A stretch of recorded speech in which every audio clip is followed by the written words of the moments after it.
Maqaa Abbaa, kan Ilmaa, kan Hafuura Qulqulluu, Waaqayyo tokko Ameen. Nageenyi Waaqayyo isiniif haa baay'atu. Akkam jirtu nagaa keessanii? An nagaa kooti. Galata Waaqayyoo. Baa guyyaa kabaja boqonnaa Abbaa keenya qulqulluu Taklaa Hayimaanotii isin ga'ee baga wajjumaan nun ga'ee akka jaalala ayyaana Waaqayyootti seenaa Abbaa keenya qulqulluu Taklaa Hayimaanotii garmaan gaditti isiniif dubbisa. Guyyaa har'aa gooftaan keenya biyya Itoophiyaatiif duuka bu'aa rawasii godheera jedhee kan muudee Abbaan keenya qulqulluu Taklaa Hayimaanotiin guyyaa itti boqotanidha. Abbaan isaanii Tsiggizaabii fi harmeen isaanii Egzaariyaan ijoollee waan hin qabneef Waaqayyo mucaa akka isaaniif kennu kadhachaa turani. Guyyaa tokko Egzaariyaan gara bataskaanaa deemtee akkas jettee kadhatte, yaa Waaqayyoo mucaa siif ajajamu naaf kenni, mucaa siif hin ajajamne garuu naaf hin kennini. Mucaa siif hin ajajamne da'uurraa dhabduu ta'ee jiraachuu naaf wayya jette. Waaqayyoonis gara laafummaa fi amanamummaa luba Tsiggizaabii fi Egzaariyaa ilaalee mucaa kabajamaa fi eebbifamoo kan ta'e Taklaa Hayimaanotii kenneefi. Abbaa isaanii luba Tsiggizaabii fi harmee isaanii Egzaariyaa irraa muddee 24 bara 1197tti dhalatani. Maqaan kiristinnaa isaanii Fisiyaa Tsiyoon jedhamee waamame. Abbaan Taklaa Hayimaanotiin beekumsaa fi kennaa hafuuraan guddatani. Phaaphaasii bara sanaa kan ture Abbaa Geellos jedhamu irraa aangoo daaqonummaan muudamani. Phaaphaasiin kunis yeroo argu mucaan kun Waaqayyoof meeshaa filatame ni ta'a jedhanii raajii dubbatanii fi aangoo daaqonummaa erga muudamanii booda gara biyyaatti deebi'anii yeroo dargaggummaa isaanii adamoo adamsuuf gara bosonaa deemanii yeroo sanas gooftaa keenya Yesuus Kiristoos qochoo ergamaa Mikaa'el irratti dargaggoo bareeda ta'etti mul'ate akkas jedheeni, yaa jaallataa koo hin sodaatinii, ammaa eegaltee cubbamoota gara qulqullummaatti deebisuuf kan adamsisaa malee kan bineensa adamsituu miti. Maqaan kees Taklaa Hayimaanotii haa jedhamu. Akkuma Ermiyaatii qulqulluu fi Yohaannis isa cuuphaa, ani garaa haadha keerraa eegalee si eebbiseera. Dhukkubsataa akka fayyistuuf, kan du'anis akka du'aa kaastuuf, hafuura hamaas akka abboomamtuuf ani aangoo siif kenneera jedheeni. Abbaan keenya Taklaa Hayimaanotiinis gara manaa deebi'anii qabeenya qaban hundaa namoota rakkataniif hiyyeessotaaf ni kennani. Jecha kitaaba qulqulluu, namni biyya lafaa guutumatti yoo buufate lubbuu isaa garuu yoo dhabe bu'aan isaa maaliree? Yookiis namni gatii lubbuu isaa maal kennuu danda'aree? Maatewos 16:26. Jecha halkan mana isaanii akkuma banamaa ta'etti dhiisanii ba'ani. Kana booda aangoo lubummaa Phaaphaasii harkaa fudhataniin namoota naannawa Shawaa jiran hundaaf wangeela barsiisuu eegalani.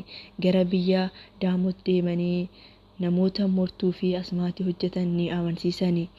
Mootiin Mootolom jedhamus yeroo baay'ee isaan mormee boolla bineensaa roobii yookaan gumaarree jedhamu keessa buusee abbaan Taklaa Hayimaanotiin ni gidirse, gara boollatti ni darbate. Isaan garuu fayyaa ta'anii ba'ani. Abbaa Taklaa Hayimaanotiin waraanuuf eeboo ni darbate. Eeboon sunis deebi'ee Mootolom waraanee baay'ee dhiphiseeni. Booda abbaan keenya fayyise, kadhannaa isaaniitiin fayyise. Abbaan keenya Taklaa Hayimaanotiinis maqaa Yesuus Kiristoos amansiisee fayyiseenii yeroo sana namoonni biyya sanaa fi mootiin isaanii amananii kiristaana ta'ani. Abbaa Taklaa Hayimaanotiin osoo addaan hin kutin kadhannaa, soomaa fi sagadaan jiraatu ture. Egaa kana booda gara abbaa Phitsiloot Mikaa'el Siragallaa Eliyaasin deemanii monoksoota achi turan tajaajiluu eegalani.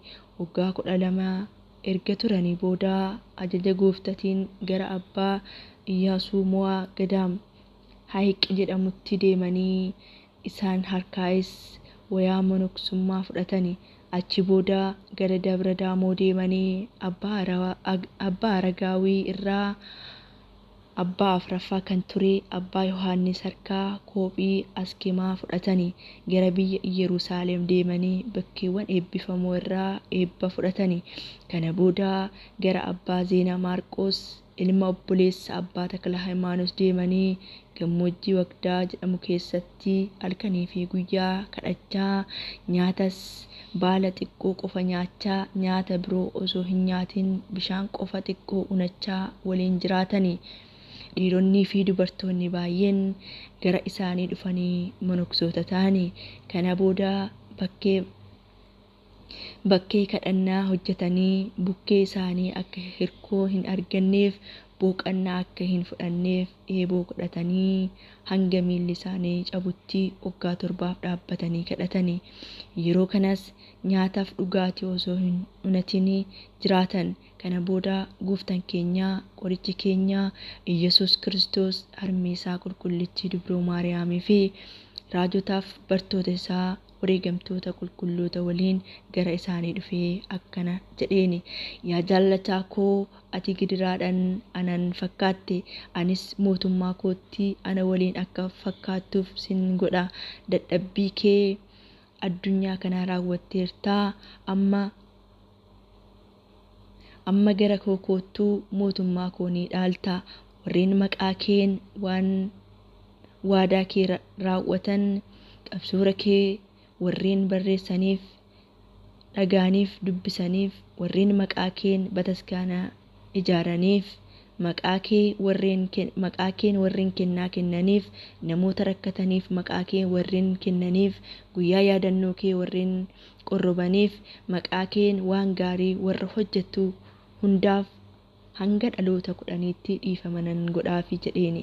Abbaan keenya baay'ee ni gammade. Gooftaadhaaf ni sagade. Gooftaan keenyas kabaja guddaan gara samii ol ba'ee abbaan keenya xiqqoo turanii umrii isaanii waggaa 99 ji'a 8 guyyaa tokkotti ni boqotan. Eebba abbaa keenya qulqulluu Takla Hayimaanooti hunda keenya waliin haa bulu bara baraan. Ameen. Ayyaana gaarii.